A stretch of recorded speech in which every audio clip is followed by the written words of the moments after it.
राधे राधे। हरे कृष्ण।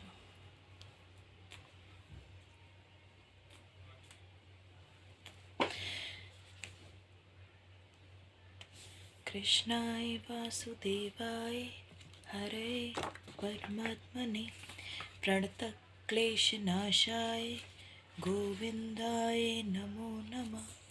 कृष्णाय वासुदेवाय हरे परमात्मने प्रणतक्लेशनाशाय गोविंदाय नमो नमः। ओके, तो पिछले सेशन में हमने पढ़े थे शुरू के 2 श्लोक और उसमें हमने जाना था कि कैसे जो कौरवों के पिता हैं धृतराष्ट्र, उनको कहीं ना कहीं अपने पुत्रों की नीयत का पता है और इसलिए वो थोड़े से डाउट में हैं अपने पुत्रों की जीत को लेकर।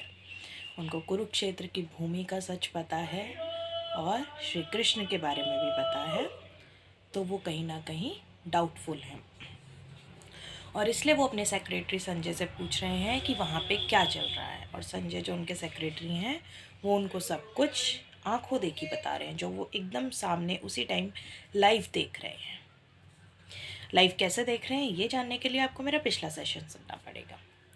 तो अब हम आगे बढ़ते हैं। राधे राधे। हरे कृष्ण। पश्यताम पांडुपुत्राणामाचार्य महतीम चमूम ब्यूठा द्रुपदपुत्रेण तव शिष्येण धीमत। अब क्या हुआ था यहाँ पे कि जो दुर्योधन है वो पहुँचा था गुरु द्रोणाचार्य के पास, है ना। तो वहाँ पे जाके वो कहते हैं, oh my teacher, behold the great army of the sons of Pandu, so expertly arranged by your intelligent discipline, the son of Drupad। अब वो क्या कहते हैं कि हे गुरु, जो पांडु के पुत्र हैं उन्होंने अपनी द्रौपदी पुत्र की इंटेलिजेंस में, उनकी छत्र छाया में उनसे सीख के उन्होंने अपनी आर्मी को इतना एक्सपर्टली अरेंज्ड किया है कि मुझे समझ नहीं आ रहा मैं क्या करूं। Duryodhan, a great diplomat, wanted to point out the defects of Dronacharya, the great ब्राह्मण commander in chief। अब यहाँ पे वो क्या कर रहे हैं, वो यहाँ पे द्रोणाचार्य को डिफेक्ट बता रहे हैं कि मतलब आपसे ज़्यादा कोई है जो ज्ञानी है और जिन्होंने पांडु पुत्रों को, उनकी आर्मी को ऐसा अरेंज करने के लिए बताया है। तो वो यहाँ पे द्रोणाचार्य को गुरु द्रोणाचार्य को गुस्सा दिला रहे, क्योंकि वो डिप्लोमैट हैं तो उनको पता है कि वो गुस्से में आके कुछ ना कुछ तो करेंगे। Dronacharya had some political quarrel with king Drupada, the father of Draupadi.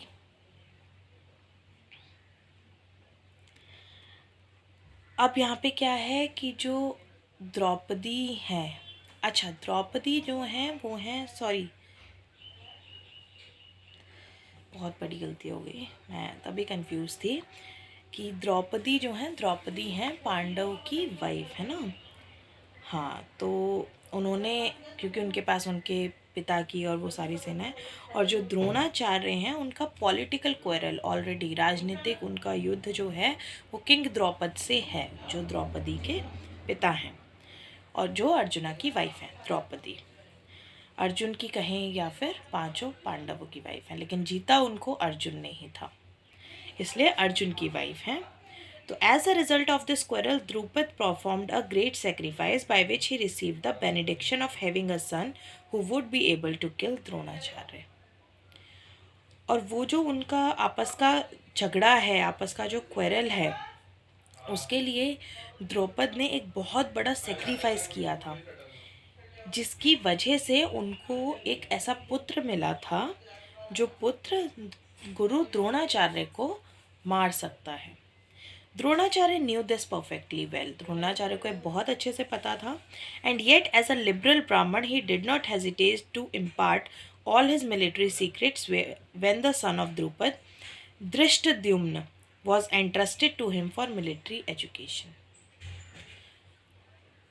और क्योंकि द्रोणाचार्य बहुत अच्छे से जानते थे और एक ब्राह्मण होने के नाते, एक लिबरल ब्राह्मण मतलब जो अपनी मर्जी से जीते हैं, उन्होंने कभी भी हेजिटेट नहीं किया, मतलब एक गुरु होने के नाते, एक ब्राह्मण होने के नाते उन्होंने कभी भी ये नहीं सोचा कि यही है जो मुझे मारेगा तो मैं इसको पूरी शिक्षा ना दूँ। उन्होंने द्रौपद के पुत्र जो हैं धृष्टद्युम्न, इनके बारे में मैं आज ही पढ़ रही हूँ, तो उनको पूरी शिक्षा दी, क्योंकि वो शिक्षा लेने भी गुरु द्रोणाचार्य के पास ही आए थे। तो वो बहुत अच्छे से जानते थे कि जो धृष्टद्युम्न है उनकी शिक्षा क्या है, क्योंकि वो गुरु द्रोणाचार्य ने ही दी है। Now on the battlefield of Kurukshetra Dhrishtadyumna took the side of the Pandavs। अब जो धृष्टद्युम्न है वो पांडवों की साइड है, क्योंकि उनकी बहन ऑब्वियसली जो द्रौपदी हैं वो उनकी वाइफ हैं, अर्जुन की वाइफ हैं, तो वो उन्हीं साइड हैं। And it was he who arrange for their military phalanx after having learn the art from Dronacharya. Okay, तो यहाँ पे मेरी भी गलती है कि मुझे लगा था, क्योंकि वो देखा है हमेशा कि वो श्री कृष्ण ने ही सारा कुछ अरेंज किया था, तो ये अभी पता लगा है। तो जो स्टार्टिंग में गलती उसके लिए सॉरी। तो यहाँ पे हमें पता लगा कि जो भी उनका मिलिट्री अरेंजमेंट था अभी स्टार्टिंग में, वो हुआ था धृष्टद्युम्न के कहने पर। और धृष्टद्युम्न जो थे उन्होंने शिक्षा किससे ली थी, जिनसे जो वो हैं कौरवों के जो बड़े भाई हैं दुर्योधन, उन्होंने जिनसे शिक्षा ली है वो हैं गुरु द्रोणाचार्य। और गुरु द्रोणाचार्य ने कोई भी पार्शियलिटी नहीं की उनको शिक्षा देने में, उन्होंने उनको पूरी तरह से शिक्षा दी है, इसलिए उनको उनकी काबिलियत पे पूरा भरोसा भी है। Duryodhan pointed out this mistake of Dronacharya so that he might be alert and uncompromising in pie fighting। तो दुर्योधन ने उनकी इस गलती को, मतलब दुर्योधन ने क्या बोला द्रोणाचार्य को कि ये आपने गलत किया, कि जब आपको पता था, आप जानते थे, तो आपने उसको इस तरह की शिक्षा क्यों दी। तो दुर्योधन ने उनको उनकी गलती पॉइंट आउट करी और उनको बोला कि आपको ये अलर्ट रहना पड़ेगा अब युद्ध के समय में, और आपको कोई भी कॉम्प्रोमाइज़ नहीं करना है। ऐसा नहीं है कि वो आपका शिष्य है या कुछ भी, आप मतलब पार्शियलिटी कॉम्प्रोमाइज़ कुछ भी नहीं करेंगे युद्ध के दौरान। By this he wanted to point out also that he should not be similarly lenient in battle against the Pandavas, who were also Dronacharya's affectionate students। अब देखिए, कौरव भी गुरु द्रोणाचार्य के शिष्य हैं, पांडव भी गुरु द्रोणाचार्य के शिष्य हैं, और वो जो धृष्टद्युम्न है द्रौपदी का भाई, वो भी गुरु द्रोणाचार्य का शिष्य है। अब धृष्टद्युम्न और पांडव वो हैं एक तरफ और सारे कौरव हैं एक तरफ। तो यहाँ पे दुर्योधन क्या कहता है कि गुरु द्रोणाचार्य, आपने कोई भी पार्शियलिटी नहीं करनी है, और ना ही मुझे आप थोड़ा सा लीनियंट होने के लिए, दयालु होने के लिए कहेंगे कि सामने आपके ही शिष्य हैं सारे। Arjun specially was his most affectionate and brilliant student. और अर्जुन जो थे वो गुरु द्रोणाचार्य के बहुत ही ब्रिलियंट स्टूडेंट थे, और ये हम सब जानते हैं कि अर्जुन ने कैसे गुरु द्रोणाचार्य की शिक्षा ली थी। Duryodhana also want that such leniency in the fight would lead to defeat. और दुर्योधन ने यह भी कह दिया कि अगर हम लीनियंट हो गए तो युद्ध में हमारी हार निश्चित है। अगला पढ़ते हैं। अत्र शूरा महेश्वासा भीमार्जुन समा युधि युयुधानो विराट्श्च द्रुपदश्च महारथा। अब यहाँ पे क्या कहते हैं, here in this army are many heroic women equal in fighting to Bhim and Arjun, great fighters like Yuyudhan, Virat and Drupad. अब वो कहते हैं कि उनकी जो आर्मी है उसमें बहुत सारे ऐसे योद्धा हैं जो हीरोइक हैं। हीरोइक मतलब बहुत कुशल योद्धा हैं, जो भीम और अर्जुन की तरह ही हैं। भीम और अर्जुन कौन है, पांडव पुत्र में से दो। तो उन्होंने बोला कि भीम और अर्जुन की तरह वहाँ पे और भी हैं, जैसे कि राजा द्रुपद, विराट, युयोधन, काफ़ी लोग वहाँ पे थे, तो उनमें से ये 2-3 नाम उन्होंने लिए। Even though Drishtadyumna was not a very important obstacle in the face of Dronacharya's very great power in the military art, there were many others who were causes of fear। हालांकि जो धृष्टद्युम्न थे उनको द्रोणाचार्य एज अ ऑब्स्टेकल नहीं देख रहे थे, क्योंकि कहीं ना कहीं होता है कि एक शिष्य हैं वो अपने गुरु के लिए उनको थोड़ी सी रेस्पेक्ट होती है और सारी चीज़ें हैं ना, तो कहीं ना कहीं द्रोणाचार्य उनको अपने लिए ऑब्स्टेकल नहीं देख रहे थे। उनको डर धृष्टद्युम्न से नहीं था। उनको थोड़ा सा जो डर था वो था बाकी लोगों से, जो बाकी की वहाँ पे जो अदर्स हैं उनसे। They are mentioned by Duryodhan as great stumbling blocks on the path of victory because each and every one of them was as formidable as Bhima and Arjun. Duryodhan की नज़र में वो सबसे बड़े ऑब्स्टैकल थे, स्टम्बलिंग ब्लॉक्स थे, जो उनकी जीत को रोक सकते थे, कौरवों को जीतने से रोक सकते थे, मतलब कौरवों की हार की तरफ उनको ले जा सकते थे, क्योंकि वो सभी जो हैं वो भीम और अर्जुन की तरह बहुत ज़्यादा कुशल हैं। He knew the strength of Bhim and Arjun and thus he compared the others with them. उनको भीम और अर्जुन, दुर्योधन है वो भीम और अर्जुन की शक्तियों को बहुत अच्छे से जानते थे और इसलिए उन्होंने उनके साथ ही कंपेयर किया जो बाकी लोग हैं उनको भी। Dhrishtaketu श्चेकितानः काशीराजश्च वीर्यवान पुरुजित्कुन्ति भोजश्न शैब्यश्च नरपुंगव। There are also great heroic powerful fighters like Dhrishtaketu, Chekitan, Kashiraj, Purujit, Kunti Bhoj and Shaibya. अब ये कुछ और राजाओं के उनके नाम लिए, जिसमें धृष्टकेतु हैं, चेकीतन हैं, काशीराज हैं, पुरुजित हैं, कुंती भोज हैं और सैप्य हैं। अब ये राजा कौन थे और क्या था वो शायद हम जब धीरे धीरे पढ़ेंगे हमें पता लगेगा, या कहीं ना कहीं से हम जानकारी ज़रूर निकालेंगे। आगे है युधा मनुष्य विक्रांत उत्तमौजाश्च वीर्यवान सौभद्रो द्रौपदेयाश्च सर्व एव महारथा। There are the mighty Yudhmanyu, the very powerful Uttamauja, the son of Subhadra and the sons of Draupadi. All these warriors are great chariot fighters. अब उन्होंने क्या बोला कि वहाँ पे बहुत ही युद्धमन्यु हैं, मतलब बहुत ही कुशल योद्धा हैं। उत्तमौज जो सुभद्रा के बेटे हैं and the sons of Draupadi, और द्रौपदी के जो पुत्र हैं वो भी कम नहीं हैं, वो भी बहुत कुशल हैं। All these warriors are great chariot fighters, ये सब ही बहुत बड़े योद्धा हैं। अस्माकं तु विशिष्टा ये तान्यबोध द्विजोत्तम नायका मम सैन्य से संज्ञार्थम तान्ब्रवीमिते। But for your information, O best of the Brahmins, let me tell you about the captains who are specially qualified to lead my military force. लेकिन आपकी जानकारी के लिए बता दूं, ये सबसे महान ब्राह्मण कि जो हमारी मिलिट्री फोर्स में हैं, जो हमारी मिलिट्री फोर्स को लीड कर रहे हैं, वो कैप्टन्स कौन हैं? भवान भीष्मश्च कर्णश्च कृपश्च समितिंजय अश्वत्थामा विकर्णश्च सौमदत्ति तथैव च। There are personalities like you, आपकी तरह वहाँ पे कई लोग हैं, भीष्म, कर्ण, Kripa, Ashwatthama, Vikarna and the son of Somadatta call Bhurishrava who are always victorious in battle. अब ये कुछ लोग हैं जो हमेशा युद्ध में जीतते हैं, जैसे कि भीष्म, पितामह भीष्म के बारे में हर कोई जानता है, उनको ऐसा वरदान था कि जब तक वो इच्छा नहीं करेंगे तब तक उनको मृत्यु नहीं आएगी। कर्ण के बारे में सब जानते हैं, गंगापुत्र कर्ण है, गंगापुत्र ही भीष्म है, सूर्यपुत्र कर्ण है, गंगापुत्र भीष्म है।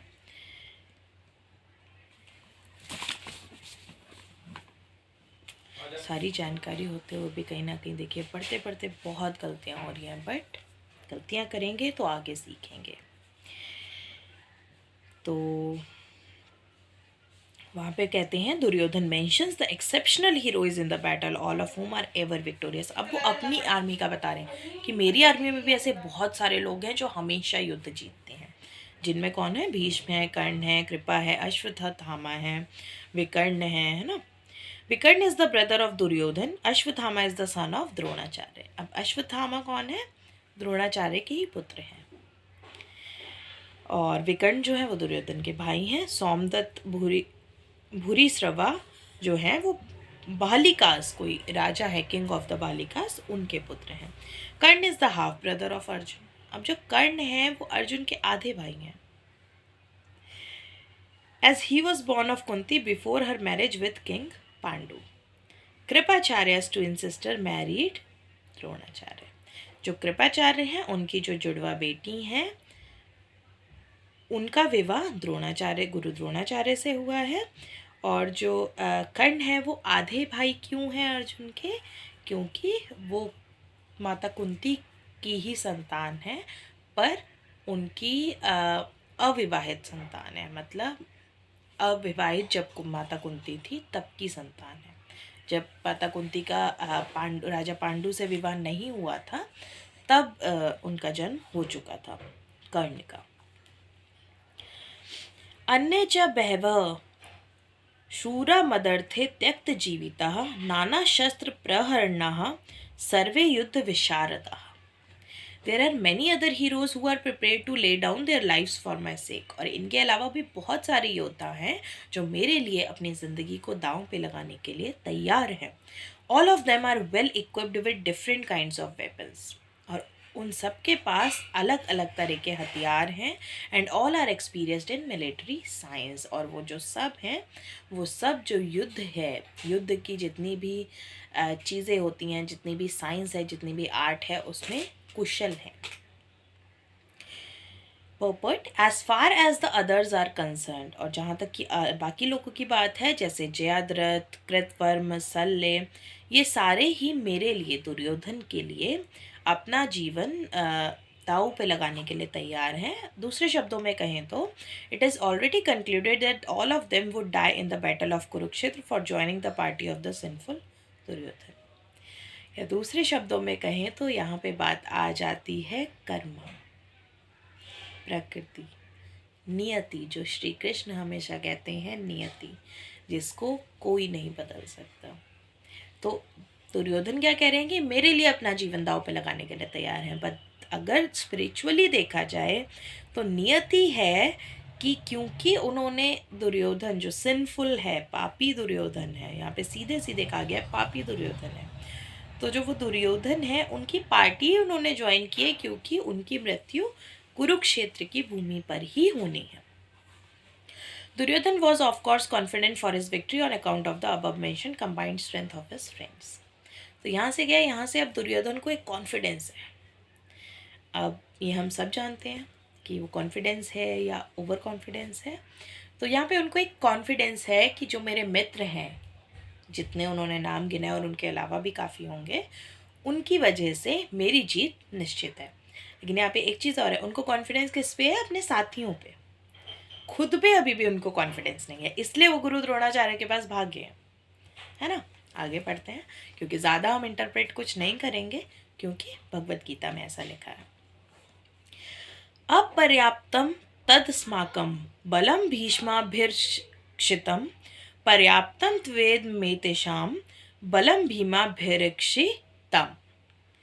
Our strength is immeasurable and we are perfectly protected by grandfather Bhishma, whereas the strength of the Pandavas scarcely protected by Bhim is limited.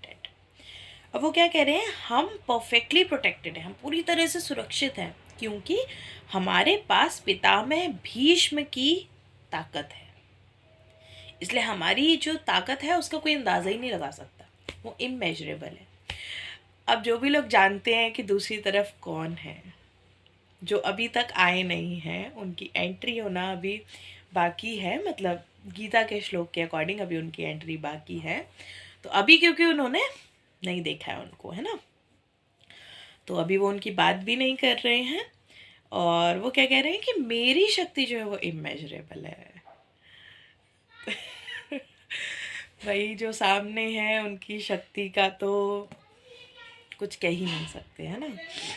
तो यहाँ पे उनको अब वही बात आ गई कि कॉन्फिडेंस है या ओवर कॉन्फिडेंस है कि पितामह भीष्म हमारे साथ है तो हमारी शक्ति इमेजरेबल है. और सामने सिर्फ भीम की शक्ति है, जो भीम है वो प्रोटेक्शन दे रहा है बाकी पांडवर्स को, तो उनकी शक्ति लिमिटेड है, बहुत ज़्यादा लिमिट में है.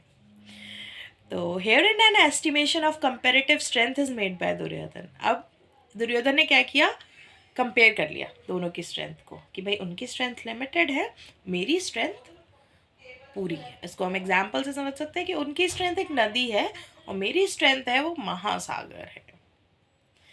है ना. He thinks that the strength of his armed force is immeasurable, being specifically protected by the most experienced general, grandfather Bhishma. अब यहाँ से काफ़ी लोगों को ये भी क्लियर हुआ होगा कि पितामह का मतलब क्या होता है. पितामह होते हैं जो पिता के भी पिता हैं, है ना, जिनको हम आजकल दादाजी कह देते हैं, परदादाजी कह देते हैं, तो पितामह है. तो यहाँ पे क्या है कि उसने कंपेयर कर लिया है कि हमारी जो स्ट्रेंथ है वो इमेजरेबल है, उसको कोई कंपेयर ही नहीं कर सकता, उसको कोई मेजर ही नहीं कर सकता कि कितनी हमारे पास ताकत है. और दूसरी तरफ जो पांडवा इसकी जो फोर्स है वो बहुत लिमिटेड है, और वो ये भी कह दे रहा है कि being protected by a less experience general, मतलब जो उनका कमांडर है, जो उनका प्रोटेक्टर है, जो उनका आर्मी इन चीफ है ना, जिसको हम क्या कहते हैं, मुझे अभी वो वर्ड एग्जैक्टली याद नहीं आ रहा, जो बलराम दाऊ भी हैं,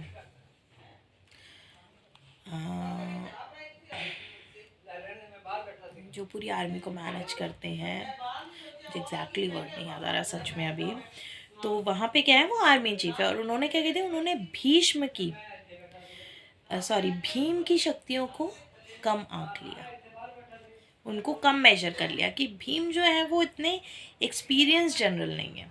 माना कि वो एक तरफ सही है कि चलिए जो पितामह भीष्म है उन्होंने बहुत युद्ध अभी तक लड़े हैं और भीम बहुत छोटे हैं उनसे, तो उतना एक्सपीरियंस उनको नहीं है, बट जो उनके पीछे ताकत है अभी उनको उसका अंदाज़ा नहीं है. तो उसने क्या बोल दिया, who is like a fig in the presence of Bhishma. वो भीष्म के सामने बहुत छोटे हैं. Duryodhan was always envious of Bhim because he knew perfectly well that he should die at all, he would only be killed by Bhim. अच्छा, दुर्योधन को हमेशा भीम से दिक्कत क्यों थी, वो उसे क्यों हमेशा एक एनवियस रखता था, एनवाय रखता, जलन रखता था, और थोड़ा सा कहते हैं ना कि वो जलन के पीछे एक डर भी होता है ना. तो उसको क्यों थी, क्योंकि उसको ये पता था कि अगर उसको कोई युद्ध में मार सकता है, दुर्योधन को अगर कोई युद्ध में मार सकता है तो वो केवल भीम है. But at the same time he was confident of his victory on account of the presence of Bhishma who was a far superior general. लेकिन उसी जगह एक तरफ उसके मन में वो शंका भी है कि अगर मुझे कोई मार सकता है तो भीम मार सकता है, लेकिन दूसरी तरफ वो क्या कर रहा है, जैसे हम खुद को सेटिस्फाई करते हैं ना, तो वो खुद को सेटिस्फाई कर रहा है कि नहीं, दूसरी तरफ मेरे पास पितामह भीष्म की इमेजरेबल पावर है, तो मुझे कोई नहीं हरा सकता. His conclusion that he would come out of the battle victorious was well ascertained. अब यहाँ पे उसने खुद का मन पूरी तरह से बना लिया है कि मेरी जीत इस युद्ध में पक्की है, क्योंकि मेरे पास पितामह भीष्म है. अनेषु च सर्वेषु यथा भागमवस्थिताः भीष्ममेवाभिरक्षन्तु भवन्तः सर्व एव हि. तो ये 11वां श्लोक है, और आज हम इसकी एक्सप्लेनेशन के बाद यहीं पे विराम देंगे और फिर आगे पढ़ेंगे, क्योंकि अभी जो हमने जाना है वो सारे नाम, लोग, और वो मैं उसको ना पिक्चराइजेशन कर रही हूँ कि वो कैसा रहा होगा. उन्होंने जैसे जैसे बताया, वो हम पिक्चर्स बनाते हैं ना, पेंटिंग्स बनाते हैं, वो इमेजिनेशन वाली पिक्चराइजेशन चल रही है. तो यहाँ पे वो कहते हैं, all of you must now give full support to grandfather Bhishma as you stand at your respective strategic points of entrance into the phalanx of the army. अब यहाँ पे दुर्योधन क्या कहते हैं, जब उन्होंने इतनी पितामह भीष्म की तारीफ कर दी है तो वो गुरु द्रोणाचार्य से कहते हैं कि आप सब, मतलब आप और आपके जो भी साथी हैं या जो भी आपकी तरफ हैं, उन सब को अब रेस्पेक्टिव स्ट्रेटेजिक पॉइंट की तरह से, मतलब इज्जत से पितामह भीष्म का साथ देना चाहिए, और आर्मी में एंट्री पितामह भीष्म की तरफ से करनी चाहिए. Duryodhana, after praising the prowess of Bhishma, further considered that others might think they had been considered less important, so in his usual diplomatic way, he tried to adjust the situation in the above words. अब यहाँ पे दुर्योधन ने क्या कहा कि संभालने के लिए बात को, कि उसने पितामह भीष्म की इतनी तारीफ कर दी है कि अब गुरु द्रोणाचार्य को भी लग सकता है कि शायद वो भी उनके सामने कम है, तो उन्होंने उसको बैलेंस किया है कि आप भी महान हैं और पितामह भीष्म भी महान है, तो जब दोनों की शक्तियाँ मिल जाएंगी तो हम ज़रूर जीतेंगे. He emphasized that Bhishma Dev was undoubtedly the greatest hero, but he was an old man, so everyone must especially think of his protection from all sides. अब वो क्योंकि डिप्लोमेटिक है, और डिप्लोमेटिक या हमने कहा था पॉलिटिशियन, तो यहाँ पे क्या हुआ कि यहाँ पे उन्होंने अपना दिमाग लगा लिया, अपनी युक्ति लगा ली कि भाई माना कि पितामह भीष्म जो है वो बहुत स्ट्रांग है, बहुत ज़्यादा, लेकिन स्टिल उनकी एक उम्र है, वो बुज़ुर्ग हो चुके हैं, तो उनको हर तरफ से प्रोटेक्शन की ज़रूरत पड़ेगी। अब यहाँ पे देखिए कि उसने भीष्म की शक्ति को इमेजरेबल तो कहा है, पर कहीं ना कहीं वही चीज़ें हैं कि क्योंकि उसकी वो जब पॉजिटिव है ही नहीं, वो धर्म में है ही नहीं, वो पॉजिटिव चीज़ें समझता ही नहीं है, तो वो कैसे समझेगा।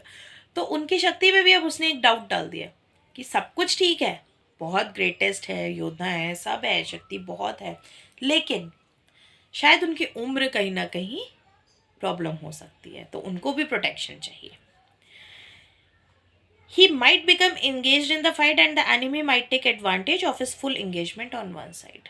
अब वो क्या करेंगे, हो सकता है कि पितामह भीष्म एक तरफ युद्ध कर रहे हों और जो बाकी जो ओपोजिशन वाले हैं, जो पांडवाज हैं, उनकी आर्मी है, वो उनको किसी और तरफ से अटैक कर दे। Therefore, it was important that other heroes not leave their strategic positions and allow the enemy to break the phalanx. अब यहाँ पे phalanx क्या है? चक्रव्यूह। चक्रव्यूह हमने बहुत सुना है, तो यहाँ पे phalanx का मतलब है चक्रव्यूह। तो अब उसने क्या बोला कि इसलिए अदर जो हीरोज़ हैं, जो उसने गिनाए हैं और इसके अलावा भी बहुत हैं, तो मेरी आर्मी में जो अदर हीरोज़ हैं वो मस्ट है कि वो जो पोजीशन उनको दी गई है, जहाँ पे उनको बोला गया है कि वहीं खड़े रहना है, तो वो अपनी उस जगह को ना छोड़ें, क्योंकि अगर उन्होंने ऐसा किया तो जो सामने वाले हैं, जो ओपोजिशन है, वो पितामह भीष्म पे अटैक कर सकते हैं। Duryodhan clearly felt that the victory of the Kurus depended on the presence of Bhishma Dev. अब दुर्योधन ने ये भी क्लियरली कह दिया है, फील कर लिया है कि अगर कौरव जीत सकते हैं तो सिर्फ पितामह भीष्म की वजह से। He was confident of the full support of Bhishma Dev and Dronacharya in the battle because he well knew that they did not speak a word when Arjun's wife Draupadi, in her helpless condition, had appealed to them for justice, while she was being forced to appear naked in the presence of the all great generals in the assembly. अब देखिए यहाँ पे उसको ये confidence कहाँ से आया है वो क्लियर किया गया है। तो ये कॉन्फिडेंस उसको कहाँ से आया है कि जब पितामह भीष्म और गुरु द्रोणाचार्य उस वक्त कुछ नहीं बोले जब द्रौपदी इंसाफ की गुहार लगा रही थी, जब उनका चीरहरण हुआ था, तो जब ये उस टाइम कुछ नहीं बोले, ये दोनों उस टाइम चुप रहे और इन्होंने द्रौपदी का या पांडव का साथ नहीं दिया, उस समय भी ये चुप रहे, तो जो दुर्योधन है वो क्या सोच रहे हैं, क्योंकि वो कौरव की साइड थे इसलिए चुप रहे। अब वो क्यों थे, क्या थे, वो दुर्योधन भी नहीं जानता, और वो जब हम कहीं ना कहीं पितामह भीष्म की कथा पढ़ते हैं तो हमें पता लगता है कि उनका वो वचनबद्ध थे और जो भी चीज़ें थी, तो इसलिए उसने मान लिया कि गुरु द्रोणाचार्य और पितामह भीष्म ये दोनों जब कौरवों के साथ हैं तो कोई कौरवों को नहीं हरा सकता, और ये दोनों पांडव की तरफ नहीं जाएंगे, क्योंकि जब ऐसे समय में इन्होंने नहीं सुनी, द्रौपदी हार नहीं सुनी, उसकी इंसाफ जब वो मांग रही थी, उसका चीरहरण हो रहा था, तब इन्होंने कौरवों को नहीं रोका, तो अब ये क्यों रोकेंगे। Although he knew that the two generals had some sort of affection for the Pandavas, he hoped that these generals would now completely give it up they had done during the gambling performances. तो अब उसने क्या बोला, उसने बोला द्रौपदी की तरफ तो नहीं जाएंगे ये दोनों, क्योंकि जब द्रौपदी का चीरहरण हो रहा था, तब जब वो इंसाफ मांग रही थी, तब इन्होंने कुछ नहीं बोला, तो अब तो क्यों ही ये द्रौपदी की तरफ जाएंगे, मतलब उससे बड़ी बात तो नहीं है। और देखिए कहीं ना कहीं वो खुद भी जानता है दुर्योधन की वो सबसे बड़ी बात थी, युद्ध भी उसके सामने कुछ नहीं है। एक स्त्री की इज्जत पे जब बात है तो उसके सामने महाभारत का युद्ध भी कुछ नहीं है, ये यहाँ पे बहुत क्लियरली दुर्योधन ने कह दिया है, इनडायरेक्टली बट क्लियरली। तो अब वो क्या कहते हैं, लेकिन पांडवों के लिए थोड़ा सा अफेक्शन है, वो चाहे पितामह भीष्म हो उनको भी थोड़ा सा अफेक्शन है पांडवों के लिए, और वो चाहे गुरु द्रोणाचार्य हो। अच्छा, मैं महाभारत देख रही थी तो वहाँ से थोड़ा सा इसके बारे में मैं जानती हूँ, क्योंकि जो पांडु थे और जो धृतराष्ट्र थे, तो धृतराष्ट्र और पांडु जो थे वो दोनों ही वेद व्यास जी के मतलब वेद व्यास जी के ही पुत्र थे। कुछ उसमें एक कुछ रस्म का, रिचुअल का नाम लिया गया था, क्योंकि जो इनकी माता थी राजा पांडु की, राजा धृतराष्ट्र की, वो जो दो माताएं थीं उनके जो पति थे, जो राजा थे, उनकी डेथ हो गई थी। तो पितामह भीष्म उस टाइम भी थे, है ना। पितामह भीष्म जो थे, पितामह भीष्म के भाई थे वो, है ना। ठीक है, अब मुझे याद आ गया। तो पितामह भीष्म के वो भाई थे। जब उनकी डेथ हो गई थी तो व्यास जी जो उनके दूसरे पुत्र थे, जो क्योंकि पितामह भीष्म की जो सौतेली माँ जिनको हम कहें, जब गंगा माँ को, क्योंकि गंगा माँ जब चली गई थी और फिर पितामह भीष्म को उन्होंने योद्धा बनाया था, तो ये कहानी हम प्रॉपरली डिस्कस करेंगे, पर वो जो महाभारत देख के थोड़ा सा आइडिया है। तो पांडु जो थे वो क्या हुआ था, जो पांडु का जन्म हुआ था वो हुआ व्यास जी से ही था, लेकिन जो धृतराष्ट्र थे वो उनके पुत्र थे, मतलब जो रानी थी जो राजमहल में रहती थी, और जो पांडु थे वो दासी के पुत्र थे। लेकिन पितामह भीष्म को उनसे अफेक्शन था हमेशा से, राजा पांडु से, क्योंकि वो व्यास जी के ही, उनके मतलब उनके भाई के, जो महर्षि व्यास हैं तो उनके भाई के पुत्र थे। तो जब नामकरण भी हो रहा था इनका, तब भी वो पांडु को ले आए थे। बल्कि महारानी जो थी, जो उनकी पितामह भीष्म की जो सौतेली माँ थी, उन्होंने एक्सेप्ट नहीं किया था, बट जो पितामह भीष्म है वो उनको ले आए थे, क्योंकि उनका मानना था कि खून उसी खानदान का है ना। पितामह भीष्म का जो खानदान है उसी खानदान का खून है, उन्हीं के पिता का जो खानदान है, तो इसलिए वो उनको ले आए थे। और उनकी जो परवरिश हुई थी वो भी वहीं महल में हुई थी। तो ऐसे जो राजा पांडु थे और राजा धृतराष्ट्र थे वो भाई भाई थे। तो दुर्योधन ये जानता था कि पांडवास की तरफ कहीं ना कहीं जो गुरु द्रोणाचार्य हैं और पितामह भीष्म है, उनका थोड़ा सा अफेक्शन है, बट वो यहाँ पे ये चाह रहा है कि वो अफेक्शन भी ये दोनों लोग ख़त्म कर दें।